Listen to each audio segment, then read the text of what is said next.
Class 8। आज मैं आपको चैप्टर 6 यानी कि मूर्खों का साथ पढ़ाने जा रही हूँ।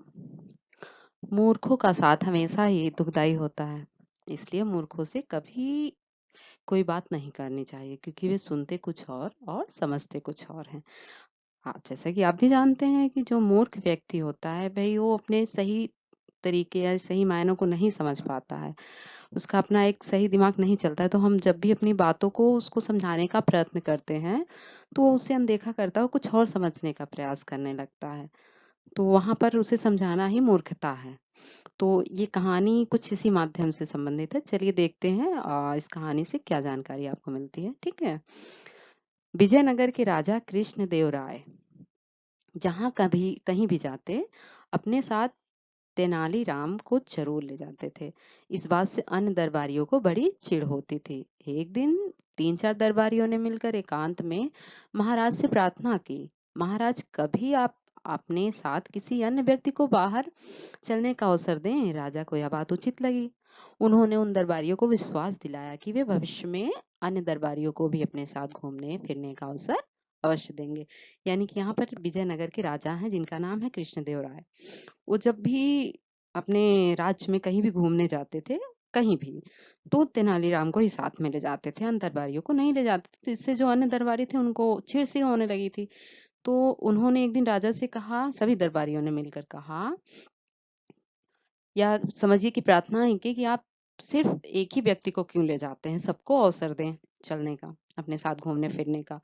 तो राजा ने भी सोचा हाँ ये भी बात सही है। तो उन्होंने उन लोगों को, दरबारियों को विश्वास दिलाया कि भविष्य में वो आप जो अन्य दरबारी हैं उनको भी अपने साथ घूमने फिरने का अवसर जरूर देंगे। एक बार जब राजा कृष्णदेव राय भेष बदलकर कुछ गांवों के भ्रमण को जाने लगे, तो अपने साथ उन्होंने इस बार तेनालीराम को नहीं लिया, बल्कि उसकी जगह 2 अन्य दरबारियों को ले लिया। यानी भाई उन्होंने उन्हें विश्वास दिलाया था दरबारियों को, तो इसलिए जब अगली बार वो जाने लगे भेष बदलकर, तो उन्होंने तेनालीराम को साथ ना लेकर 2 अन्य दरबारियों को अपने साथ ले लिया। घूमते घूमते वे एक गांव के खेतों में पहुंच गए। खेत से हटकर एक झोपड़ी थी, जहां कुछ किसान बैठे आपस में गपशप कर रहे थे। राजा और अन्य दरबारी उन किसानों के पास पहुंचे और उन्होंने उनसे पानी मांगकर पिया। यानी घूमते घूमते राजा और जो उनके 2 अन्य दरबारी थे, घूमते घूमते गांव के खेत में पहुंचे। खेत से हटकर एक झोपड़ी थी, जहां कुछ किसान बैठे आपस में गपशप कर रहे थे। राजा और जो अन्य दरबारी थे उन किसानों के पास पहुंचे और उन्होंने उनसे पानी मांगकर पिया।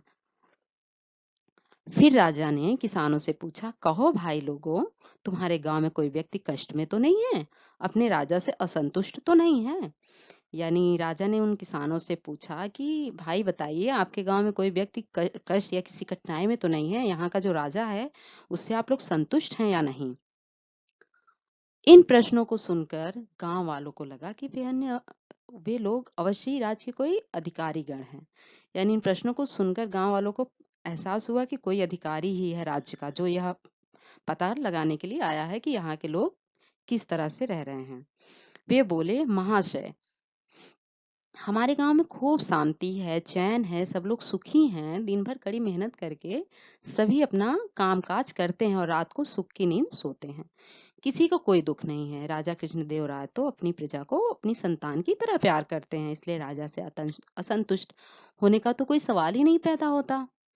यानी जो वहां पे किसान लोग थे, उन्होंने उन लोगों से बताया कि हम लोग तो बहुत ही सुख शांति और चैन से रहते हैं।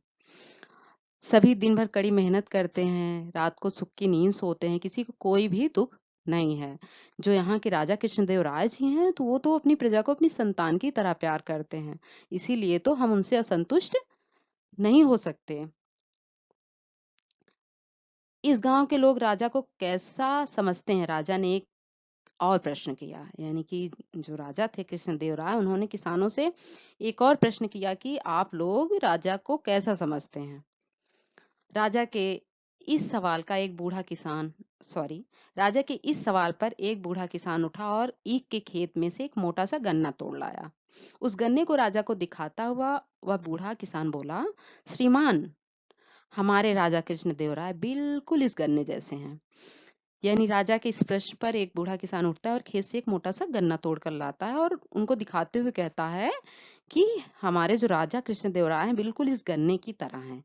अब देखिए उस गन्ने का क्या क्या अर्थ निकाला जाता है, क्योंकि हर बातों का हमेशा दो अर्थ होता है। अपनी तुलना एक गन्ने से होती देख राजा कृष्णदेव राय सकपका गए। उनकी समझ में यह बात नहीं आई कि इस बूढ़े आदमी की बात का क्या अर्थ है। उन्हें अभी समझ ना आया कि इस गांव में रहने वाले लोग उनके लिए क्या विचार रखते हैं। यानी कि गन्ने को देखकर, यानी गन्ने से अपनी तुलना होते हुए देखकर वो थोड़ा सा अचंभित हुए, आश्चर्यचकित हुए। उनको यह बात समझ में ही नहीं आई कि यहाँ के लोग क्या समझाना चाह रहे हैं, इसका क्या अर्थ है, और इस गांव के जो रहने वाले लोग हैं उनके लिए क्या विचार रखते हैं, वो समझ नहीं पा रहे थे। राजा कृष्णदेव राय के साथ जो अन्य साथी थे, राजा ने उन साथियों से पूछा कि इस बूढ़े किसान के कहने का क्या अर्थ है। यानी कि राजा के साथ जो अन्य दो साथी आए थे, राजा ने उनसे इसका मतलब पूछा कि ये किसान हमें क्या कहना चाहते हैं। राजा का यह सवाल सुनकर अन्य साथी एक दूसरे का मुंह देखने लगे। फिर एक साथी ने हिम्मत करके बोला, महाराज, इस बूढ़े किसान के कहने का साफ मतलब यही है कि हमारे राजा इस मोटे गन्ने की तरह कमजोर हैं। उन्हें जब भी कोई चाहे वह एक झटके में उखाड़ सकता है, जैसे कि मैंने यह गन्ना उखाड़ लिया है। यानी राजा के सवाल का अर्थ समझाते हुए जो उनके साथ आए साथी थे, तो उसका क्या मतलब समझा रहे हैं देखिए कि उस मोटे गन्ने जैसे वो गन्ने को कमजोर बता रखा है उन लोगों ने। यह कहा कि ये ठीक उस कमजोर गन्ने की तरह राजा को व्याख्या उसके बयान करना चाह रहे हैं, या उसका एक्सप्लेनेशन देना चाह रहे हैं कि राजा ठीक इसी गन्ने की तरह कमजोर है, जिसे जो चाहे जब भी इच्छा हो एक झटके में उखाड़ सकता है। राजा को अपने साथी की यह बात सही मालूम हुई। वे गुस्से में बूढ़े किसान से बोले, तुम शायद मुझे जानते नहीं कि मैं कौन हूँ। राजा की क्रोध भरी भरी वाणी सुनकर बूढ़ा किसान कांपने लगा। जब राजा ने अपने साथियों द्वारा उसका अर्थ समझा तो कुछ आग बबूला हो उठे। वो किसान से बोले गुस्से में कि तुम्हें शायद पता नहीं कि मैं कौन हूँ। जब राजा ने इतनी क्रोध भरी वाणी सुनी तो वह कांपने लगा।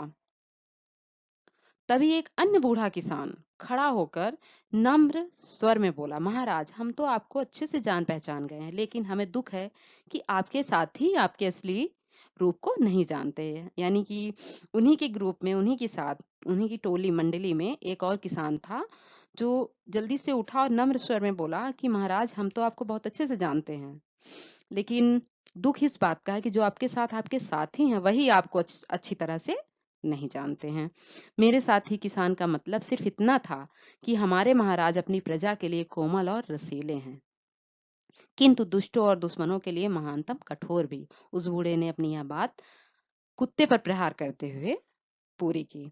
यानी जो बूढ़ा किसान उठा था उसने एक कुत्ते पर उस गन्ने से प्रहार करते हुए बताया कि जिस तरह यह एक मोटा गन्ना एक दुष्ट कुत्ते को भगा सकता है, ठीक उसी तरह आपकी भी महान कठोरता भी जो दुष्ट और दुश्मन लोग हैं उनके लिए महान कठोर बन सकती है।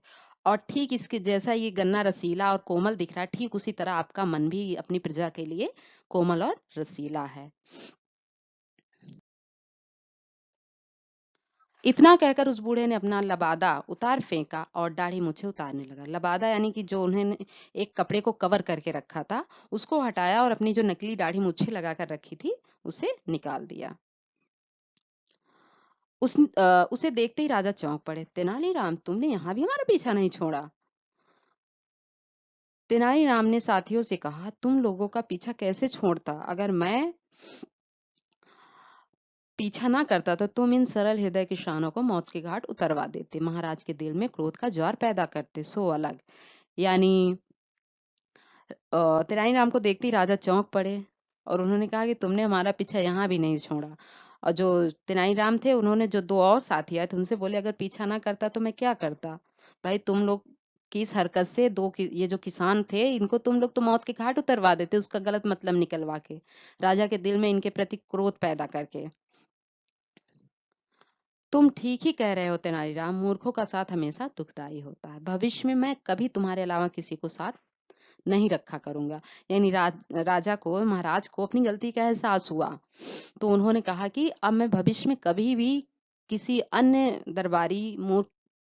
दरबारियों को अपने साथ नहीं रखूँगा, तुम ही मेरे साथ रहोगे, क्योंकि मूर्खों का साथ हमेशा ही दुखदाई होता है। ठीक, तो यह रही कहानी।